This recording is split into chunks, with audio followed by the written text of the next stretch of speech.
بالاخره د لاجورد تاریخي لارې جوړېدل له خیال څخه په حقیقت بدل شو او اوس په پرانېستل کېدو سره افغانستان له نړیوالو بازارونو سره نښلېدلی دی. د لاجورد لار په حقیقت کې د ورېښمو لرغونې لارې یوه برخه ده چې له هغې لارې د افغانستان لاجورد او نورې قیمتي ډبرې اروپا، روسیې او د افریقا شمال ته انتقالېدې.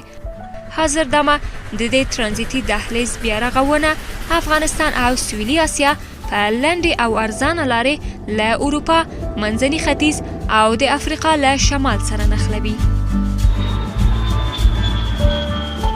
د لاجورد ترانزیتي دهلیز د افغانستان له تورغونډۍ او اقینې پیل او له ترکمنستان، آذربایجان، ګرجستان او ترکیې څخه په تیریدو له اروپا سره نښلېږي. د لارې په اوږدو کې د ټولو ترانزیتي اسانتیاو لپاره ریل پټلۍ او عصري بندرونه جوړیږي.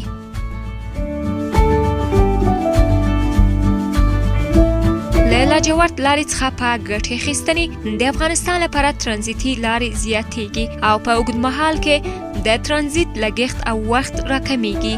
د لارې په اوږدو کې د افغاني موټرو لپاره ګمرکي خنډونه او تعرفې له منځه وړل کېږي. د افغانستان د صادراتو لپاره نوي بازارونه پرانېستل کېږي او په کم قیمت د باکیفیته توکو د واردولو لپاره تازه فرصتونه برابرېږي. د لاجورد لارې بیا رغونه د اسیا په ترانزیتي او سوداګریزې څلور لارې د افغانستان د بدلولو لپاره مهم ګام دی.